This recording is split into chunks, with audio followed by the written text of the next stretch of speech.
Hello everyone. I'm gonna make this video and it's gonna detail a little bit on putting back in the intake manifold. This particular manifold is off a 2006 F150 four-wheel drive, the 5.4. Now, something you really gotta pay attention to when you're putting this manifold back in. They don't really tell you this too much anywhere on YouTube. On the back of this manifold, there's the variable runner control motor and these tie bars. Now, the main engine wiring harness clips onto here and it runs above this. There's a transmission harness that runs below it. And also below it is the main vacuum feed for the brake booster and a bunch of other stuff. Now, when you're going to put this manifold back in, save yourself the pain in the ass that I just went through. And while you've got the manifold in the engine, when you're putting it in, first of all, make sure everything's clean. Get every bit of dirt out that you can. You don't want any dirt going in this engine.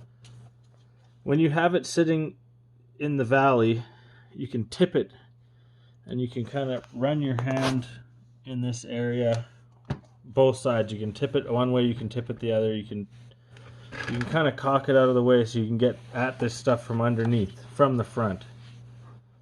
And do yourself a favor. Make sure you plug everything in.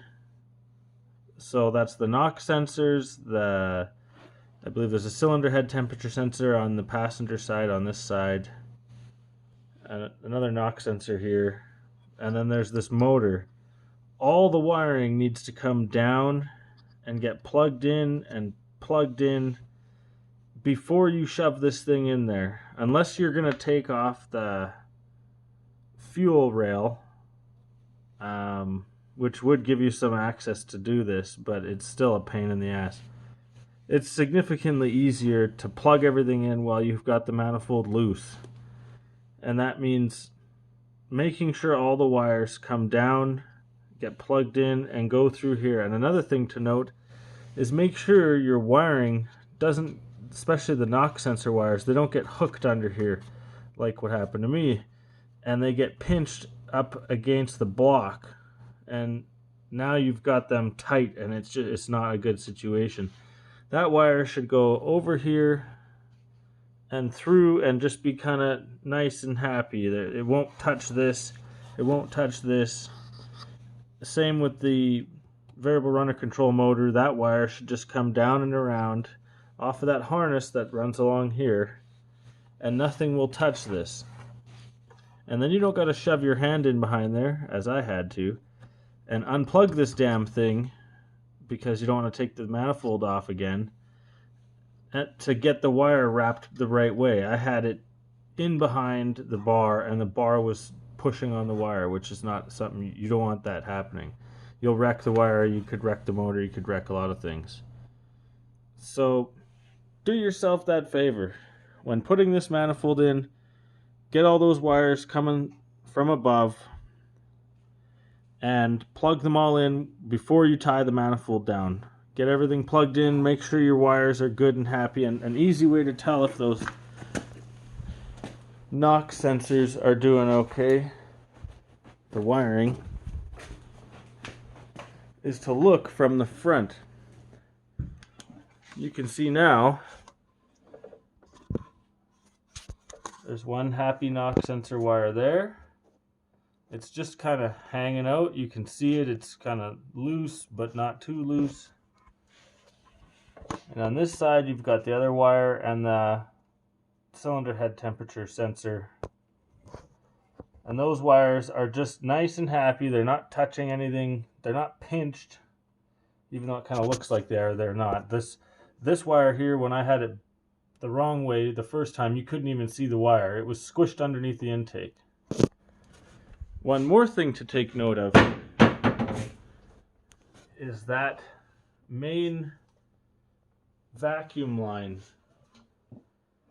you want to plug that main vacuum line in. It's got a tube that goes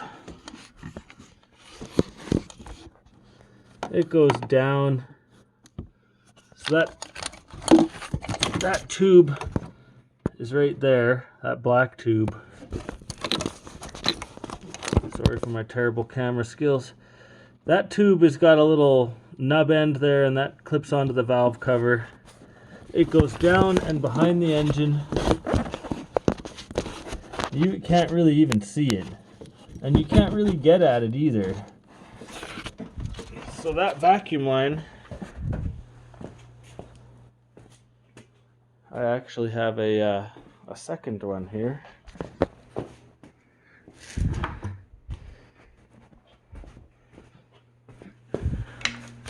That vacuum line should be looking like that.